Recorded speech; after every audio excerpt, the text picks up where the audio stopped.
جبکہ سنت پر عمل کرنا مشکل ہو، ماحول نہ ہو، اس ماحول کی مخالفت کرتے ہوئے آدمی سنت پر عامل ہو اور شریعت کے رنگ میں رنگ جائے تو اس کی اللہ تعالیٰ کے ہاں بہت زیادہ قدر ہے، کیونکہ جہاں موافق حالات ہوں وہاں آدمی کوئی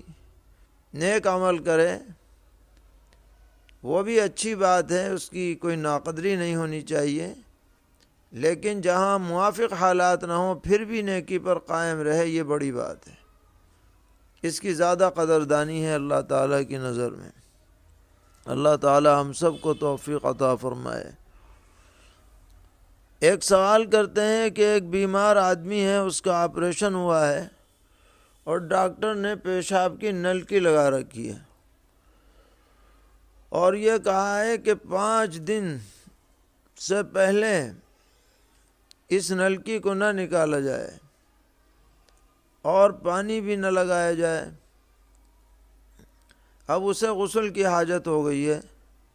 تو وہ پاکی کیسے حاصل کرے؟ جواباً عرض ہے کہ وہ غسل سے پاکی کی نیت سے تیمم کر لے، جب تک بھی پانی اس کے لیے استعمال کرنا نقصان دہ ہو وہ تیمم کر سکتا ہے اور اس سے اسے پاکی حاصل ہو جائے گی۔ البتہ وضو کرنے میں دیکھ لے کہ اگر وضو کر سکتا ہو تو کرے، ورنہ مشکل ہو تو وضو کی جگہ پر بھی تیمم کر سکتا ہے۔ پوچھتے ہیں کہ ایک شخص ایک گاؤں میں پہنچا اور وہ یہ سمجھا کہ یہاں پر جمعے کی نماز نہیں ہوتی، اس لیے اس نے ظہر پڑھ لی۔ بعد میں پتہ چلا کہ یہ تو بڑا گاؤں ہے، یہاں ظہر نہیں بلکہ جمعے کی جماعت باقاعدہ ہوتی ہے۔ چنانچہ وہ مسجد میں گیا اور اس نے امام کے ساتھ جمعے کی نماز بھی ادا کر لی۔ تو سوال یہ ہے کہ اس کی کون سی نماز معتبر مانی جائے گی، جو اس نے ظہر پڑھی تھی وہ، یا جو بعد میں جمعے کی نماز پڑھی ہے وہ، کون سی معتبر ہوگی؟ تو اس سلسلے میں ہمارے فقہا نے لکھا ہے کہ قیاس اور اصول تو یہی کہتا ہے کہ اس کی ظہر معتبر ہو جانی چاہیے، لیکن استحسان اور گہری اور تحقیقی بات یہ ہے کہ اس کی جمعے کی نماز تو بطور فرض ادا ہو جائے گی اور جو اس نے ظہر پہلے پڑھی تھی وہ نفل بن جائے گی۔ یہی بات مفتابی ہے۔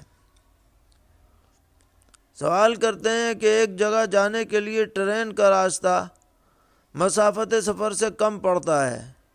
لیکن اگر اسی شہر میں بس کے راستے سے جائیں تو مسافت سفر سے زیادہ لمبائی ہو جاتی ہے، تو وہاں جانے والا قصر کرے گا یا پوری نماز پڑھے گا؟ جواباً عرض ہے کہ جس راستے سے جائے گا اسی راستے کا اعتبار ہے۔ اگر ٹرین سے جائے تو قصر نہیں کرے گا، اتمام کرے گا، اور اگر بس سے جائے بسی سے واپس ہو تو پھر وہ قصر کرے گا۔ اور اگر ٹرین سے گیا اور واپسی کا ارادہ بس سے ہے تو جاتے وقت تو قصر نہیں کرے گا، لیکن واپسی کے وقت قصر کرے گا۔ پوچھتے ہیں نماز کے اندر درود شریف جو پڑھا جاتا ہے، اس میں نبی اکرم علیہ الصلاۃ کے نام نامی سے پہلے سیدنا کا لفظ بڑھا سکتے ہیں یا نہیں؟ یعنی اللہم صلی علی سیدنا و مولانا محمد پڑھ سکتے ہیں یا نہیں، یا صرف صلی علی محمدin پڑھا جائے؟ جواباً عرض ہے کہ اس میں کوئی حرج نہیں ہے، کیونکہ زیادہ ادب کی بات ہے اس میں، اور ادب کے الفاظ بڑھانے سے نماز میں کسی طرح کا کوئی فساد نہیں آتا ہے۔ اگر دعا اور اذکار میں اور درود شریف میں اس طرح کے الفاظ بڑھا دیے جائیں، فقہا نے اس جانب اشارہ کیا ہے۔ پوچھ رہے ہیں کہ ایک مکمل خودکار مشین ہے اور اس میں کپڑا ڈال دیا جاتا ہے اور وہ ہر طرح سے صاف کر کے دھو کر کے اور سکھا کر کے نکالتی ہے، حسب ضرورت پانی اس میں چلتا رہتا ہے، تو اس سے کپڑا پاک ہوگا یا نہیں؟ جواباً عرض ہے کہ اگر اس میں نجاست کا اثر زائل ہو جائے تو وہ کپڑا پاک سمجھ لیا جائے گا، ایسے کپڑے کو پہن کر نماز پڑھنے میں کوئی حرج نہیں ہے۔ پوچھتے ہیں کہ تفرد اور بدعت میں کیا فرق ہے؟ تو اس سلسلے میں عرض ہے کہ تفرد عام ہے، کوئی بھی انفرادی رائے جو عام علماء کی رائے سے ہٹ کر ہو وہ تفرد کہلاتی ہے، لیکن ہر تفرد بدعت نہیں ہے۔ بہت سے ایسے نصوص ہیں کہ جن کے سمجھنے میں رائے کا اختلاف ہو سکتا ہے، اور ایسا ممکن ہے کہ جمہور علماء نے کوئی ایک رائے اپنائی ہو اور کسی ایک عالم نے اپنی فہم کے اعتبار سے الگ رائے اپنا لی ہو، اس کو تفرد کہیں گے۔ تفرد کی بھی کوئی نہ کوئی اصل اور بنیاد ہوتی ہے،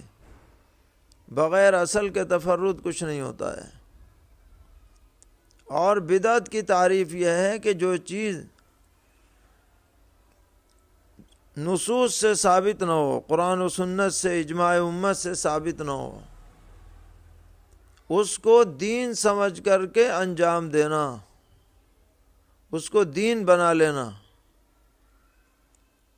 یہ بدعت میں شامل ہے۔ لوگوں نے بہت سی بدعات ایجاد کر رکھی ہیں، ان کو ثواب سمجھ کر کے کرتے ہیں، حالانکہ ان کی اصل نہ قرآن میں ہے، نہ حدیث میں ہے، نہ صحابہ کی زندگی میں ہے۔ اس کے بارے میں نبی اکرم علیہ السلام نے فرمایا کہ من احدث فی امرنا ھذا ما لیس منہ فہو رد، جو ہمارے دین میں کوئی چیز نئی ایجاد کرے جو دین میں شامل نہ ہو وہ مردود ہے، وہ ناقابل اعتبار ہے، ناقابل قبول ہے۔ تو بدعت کے اندر یہ نہیں کہ مطلقاً ہر نئی بات بدعت ہے، دنیاوی اعتبار سے بہت سی نئی چیزیں ہیں جو پہلے زمانے میں نہیں تھیں، موٹر کار ہے، ہوائی جہاز ہے، ٹرین ہے، لوگ استعمال کرتے ہیں، لیکن کسی بھی ٹرین، کسی بھی جہاز، کسی بھی سواری کو وغیرہ کو کوئی ثواب سمجھ کر کے انجام اس کو عمل میں نہیں لاتا کہ میں ٹرین میں جاؤں گا تو مجھے اتنا ثواب ملے گا اور میں جہاز میں جاؤں گا تو اتنا ثواب ملے گا۔ نفس سے اس سوار ہونے کو آدمی موجب ثواب سمجھے، ایسا نہیں ہے، بلکہ یہ دنیاوی معاملات ہیں، ان سے استفادے کی مطلقاً اجازت ہے، جبکہ ان کے ساتھ کوئی مانع شرعی نہ پائے جائے۔ لیکن بدعت اسے کہتے ہیں جب کسی بے سند عمل پر ثواب کی امید رکھ کر کے اس کو دین سمجھ کر کے انجام دیا جائے، یہ بدعت ہے۔ تو ہر تفرد بدعت نہیں ہوتا، بعض تفرد بدعت کے دائرے میں آ سکتے ہیں، اور بدعتیں بھی دونوں طرح کی ہوتی ہیں، بعض عملی بدعات ہوتی ہیں، بعض فکری بدعات ہوتی ہیں کہ ایسے عقائد اختیار کر لیے جائیں کہ جو بالکل بے سند اور بے دلیل ہوں اور ان کا کوئی سر پیر نہ ہو، خواہ ان کو دین سمجھ کر کے اور دین کی اہم بات سمجھ کر کے اس پر یقین کیا جائے، تو ایسی چیز بدعت کہلاتی ہے جس کی شرعاً گنجائش نہیں۔ پوچھتے ہیں میرے مکان کا کرایہ 10,000 روپے طے ہوا تھا، اب مالک مکان کہتا ہے کہ اگر تم 10 لاکھ روپے یکمشت دے دو تو مکان کا کرایہ صرف 500 روپے کر دوں گا، اور چند سال بعد یہ 10 لاکھ بھی واپس مل جائیں گے جب میں مکان خالی کروں گا، تو یہ شکل جائز ہے یا نہیں؟ جواباً عرض ہے کہ یہ صورت قرض پر نفع کی ہے کہ آپ نے 10 لاکھ روپے قرض دیے اور 9,500 ہر مہینے کی بچت کر لی، اور بچت بھی ہوگی اور 10 لاکھ اپنی جگہ پر رہیں گے، لہٰذا یہ سود کی ایک شکل ہے۔ پیغمبر علیہ السلام نے فرمایا کہ جو آدمی قرض پر نفع حاصل کرے وہ سود ہے، اس لیے اس طرح کے معاملات سے بچنا چاہیے۔ پوچھتے ہیں قرآن پاک کی آیات کو اس انداز میں لکھنا کہ تصویر بن جائے کسی جاندار کی، جیسے کہ آیت الکرسی اونٹ کی تصویر کی بنائی جاتی ہے وغیرہ، تو یہ درست ہے یا نہیں ہے؟ جواباً عرض ہے کہ یہ طریقہ قطعاً جائز نہیں ہے، بلکہ یہ قرآن پاک کی توہین ہے، ہرگز ایسا نہیں کرنا چاہیے۔ پوچھتے ہیں منزل کتاب پڑھ سکتے ہیں یا نہیں؟ جی ہاں، اسے پڑھ سکتے ہیں، اس میں اکثر قرآن پاک کی آیات ہیں، اور یہ ایک مجرب وظیفہ ہے، جو آدمی بھی اس کا اہتمام کرے گا انشاءاللہ برکات سے فیض یاب ہوگا۔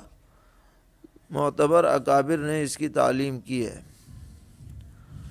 پوچھتے ہیں فوم کا 1 انچ یا 1.5 انچ کا گدا جو کھڑے ہونے کے بعد معمولی سا دبتا ہے اور اسے کمروں میں کارپیٹ کے نیچے بھی بچھایا جاتا ہے،